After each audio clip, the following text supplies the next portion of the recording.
जनसंचार और कल जो प्रिंट मीडिया पढ़े थे उसके आगे पत्रकारिता के बारे में पढ़ेंगे कि पत्रकारिता किस तरह अपना काम करता है। पत्रकारिता वास्तव में है क्या? पत्रकारिता देश विदेश में घटने वाली घटनाओं को संकलित करके, एकत्र करके और तब उसको सूचनाओं के रूप में संपादित करता है, उसी को पत्रकारिता कहते हैं। अब आता है पत्रकारिता का मूल तत्व या मूल उद्देश्य क्या है। तो पत्रकारिता का मूल उद्देश्य होता है कि नई सूचनाएं और नई नई जानकारियां जनता के सामने, लोगों के सामने लाए। उसके बाद स्तंभ लेखन, यानी पत्रकारिता में कई भाग होते हैं, किस किस ढंग से खबरों को छापा जाए, कौन किस भाग में किस तरह की खबरें आए। तो स्तंभ लेखन से आप क्या समझते हैं? यहाँ पर महत्वपूर्ण जो लेखक होते हैं, यानी महत्वपूर्ण लेखकों के लेखों की नियमित श्रृंखला, यानी लगातार किसी एक लेखक, एक कवि या किसी विशेष व्यक्ति को उठा लिया जाए और उसके बारे में लगातार निरंतर खबरों को छापा जाए, उसी को हम स्तंभ लेखन कहते हैं। फिर आता है वॉच डॉग पत्रकारिता, यानी समाचार लेखन में, पत्रकारिता में वॉच डॉग पत्रकारिता क्या होती है? सरकार के कामकाज में होने वाली गड़बड़ियों का निगरानी करके उसका पर्दाफाश करना ही वॉच डॉग पत्रकारिता कहलाती है। यानी कहाँ कौन सी गड़बड़ियाँ हो रही हैं उनको देखा जाएगा और उसको निकाल करके जनता के सामने लाना, अखबारों के माध्यम से, टीवी के माध्यम से उजागर करना ही वॉच डॉग पत्रकारिता कहलाती है।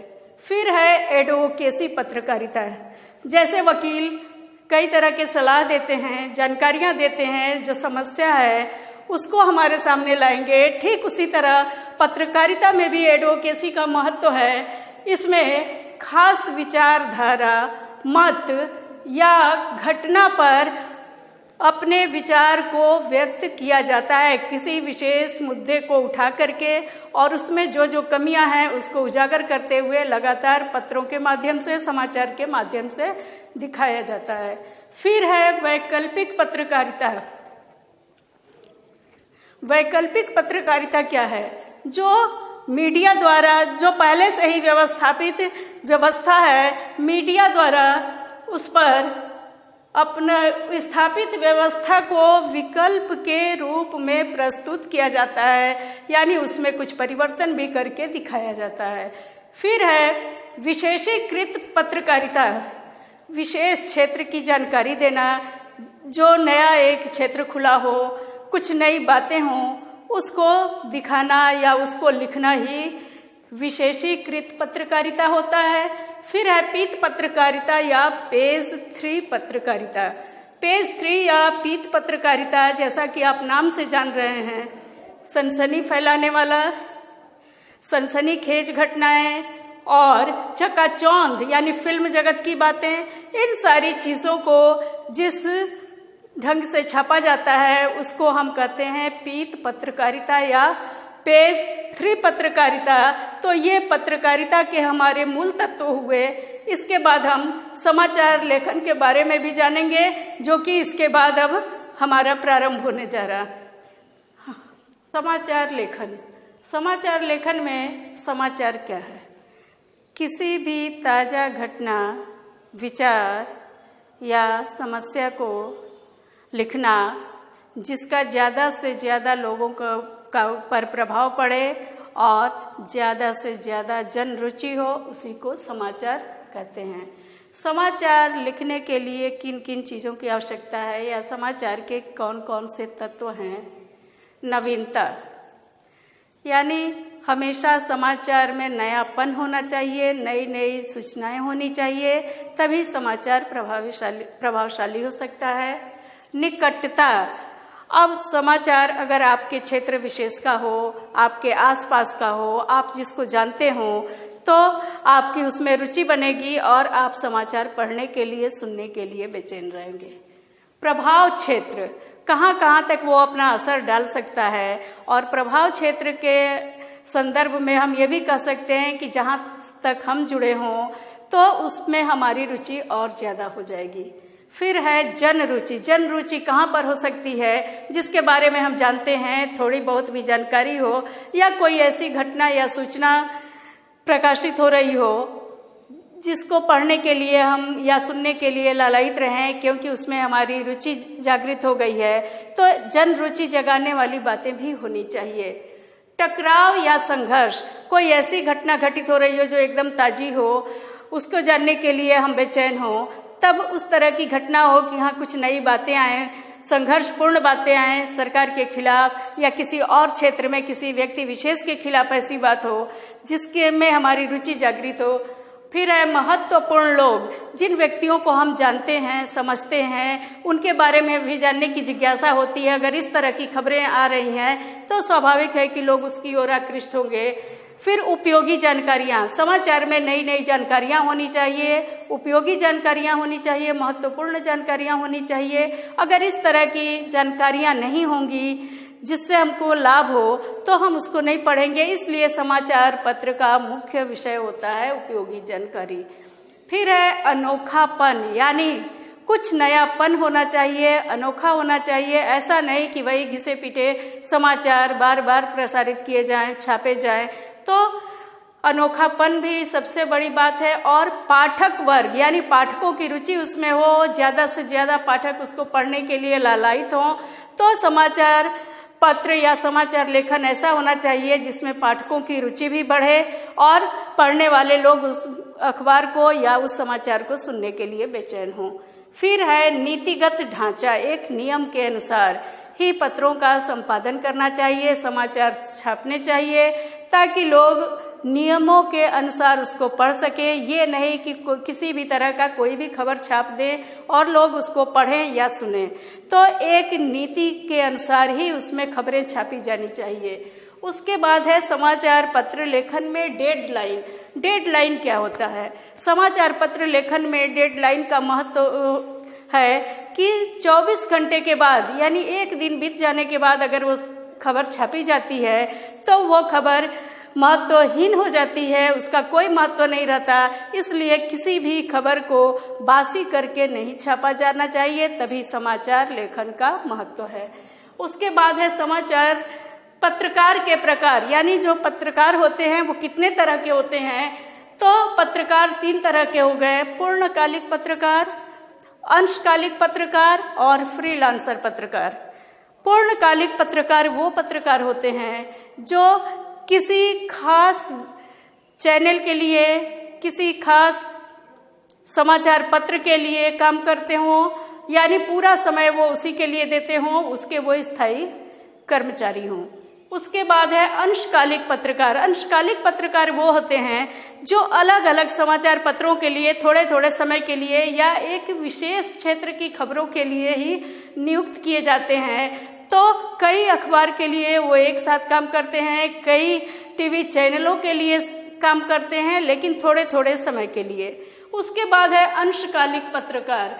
अंशकालिक पत्रकार वो पत्रकार होते हैं, फ्रीलांसर पत्रकार। फ्रीलांसर पत्रकार वो पत्रकार हो गए जो किसी विशेष चैनल या किसी विशेष अखबार से जुड़े हुए नहीं होते, बल्कि वो स्वतंत्र होते हैं। और ऐसे पत्रकार जो कोई सूचना लाते हैं, जब किसी अखबार को देते हैं, तो अगर उन्होंने सबसे पहले दिया तो स्वाभाविक है कि उस समय उनकी पारिश्रमिक ज़्यादा हो जाएगी, उनको ज़्यादा पैसे मिलेंगे। तो ये स्वतंत्र पत्रकार होते हैं, वो किसी के लिए भी लिख सकते हैं, किसी के लिए भी समाचार एकत्र कर सकते हैं।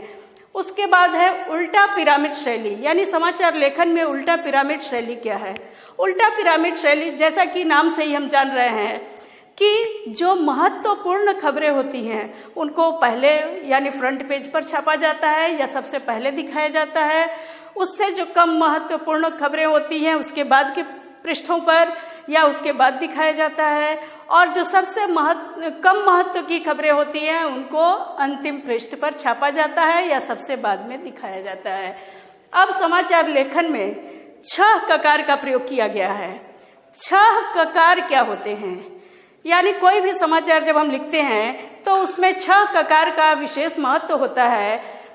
6 ककार यानी हमारे अंदर रुचि जगाती है, जिज्ञासा जगाती है। क्या, कब, कैसे, कहाँ, क्यों। तो 6 ककार में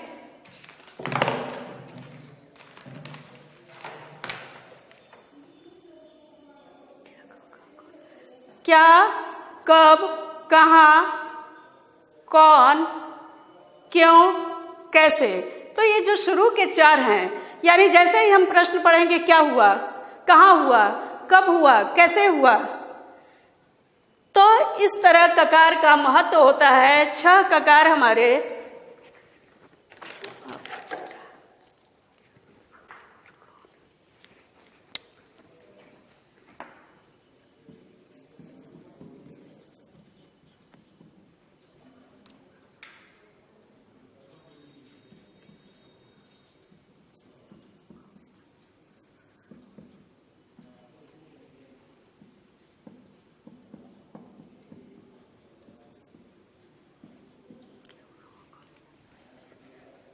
तो किसी भी समाचार पत्र में अगर ये 6 ककार होंगे तब हमारे अंदर जिज्ञासा जगेगी कि क्या हुआ, कहाँ हुआ, कौन किया, कब किया, क्यों किया, कैसे किया।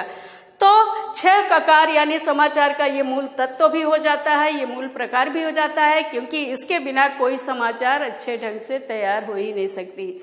समाचार का मूल तत्व ही यही है कि हमारे अंदर ये जिज्ञासा उत्पन्न करे। अब समाचार लेखन के कितने अंग होते हैं तो देखा जाए, समाचार लेखन के 3 अंग होते हैं। शीर्षक, मुखड़ा या इंट्रो, बॉडी या निकाय। अब समाचार में शीर्षक तो महत्वपूर्ण रहेगा ही, तब हमारी जिज्ञासा जगेगी शीर्षक देख करके कि उसके अंदर की खबर क्या है। लेकिन जैसे ही हम इंट्रो पर आएंगे, मुखड़ा, वहां पर ये 4 चीजें, क्या, कहाँ, कौन और कब, ये 4 चीजों के बारे में जानकारी दिया जाता है कि क्या हुआ, कहाँ हुआ, कब हुआ। और उसके बाद बॉडी यानी निकाय, क्यों और कैसे। तो ये 2 ककारों का प्रयोग बॉडी में किया जाता है और इंट्रो में शुरू के 4 ककार का प्रयोग किया जाता है। तो एक समाचार लेखन जो कि अच्छा बन सके उसके लिए 6 ककार का होना जरूरी है। अब टेलीविजन के रूप में हम देखें तो टेलीविजन समाचार की क्या विशेषताएं हैं। ब्रेकिंग न्यूज़, सारी खबरें आ रही हों, हम देख भी रहे हों या दूसरी चीजें भी देख रहे हों, अचानक फ्लैश होता है, फ्लैश या ब्रेकिंग न्यूज़, यानी जो तुरंत और ताजी घटी हुई घटना जिसको कि संक्षिप्त रूप में दिखाया जाता है उसको ब्रेकिंग न्यूज़ कहते हैं। यानी सारी घटनाओं को रोक दिया जाता है और महत्वपूर्ण खबर को फ्लैश किया जाता है, उसी को ब्रेकिंग न्यूज़ कहते हैं। ड्राई एंकर, यानी किसी भी समाचार को पढ़ने के लिए एंकर का होना जरूरी है। तो ड्राई एंकर क्या है। ड्राई एंकर खबरों को बस बोल करके हमको बता सकता है, यानी क्या, कहाँ, कौन, कब, इतनी तक की जानकारी दे सकता है। उसके बाद एंकर विजुअल में दृश्य उपलब्ध हो जाता है और दृश्य देखने के बाद वो लिखित रूप में जब आता है उसको एंकर पढ़ करके सुनाता है। दृश्य देखने के बाद उसी को एंकर विजुअल कहते हैं। फिर है एंकर बाइट। एंकर बाइट क्या है। जब प्रत्यक्षदर्शी अपनी बातों को कहता भी है, यानी दृश्य भी उपलब्ध है, समाचार भी है और एंकर बाइट घटना स्थल से अपनी बातों को बताता है, तो उस कथन को हमारे सामने लाया जाता है, उसको एंकर बाइट कहते हैं। और उसके बाद लाइव, यानी लाइव क्या है, तो घटना स्थल पर घटित हुई घटना को उस जगह से लेकर के हमारे सामने दिखाया जाता है। तो जगह से लेकर के यहाँ तक जो सारी घटनाएं, तुरंत की ताजी घटना को हम देखते हैं, उसी को लाइव टेलीकास्ट भी हम कहते हैं।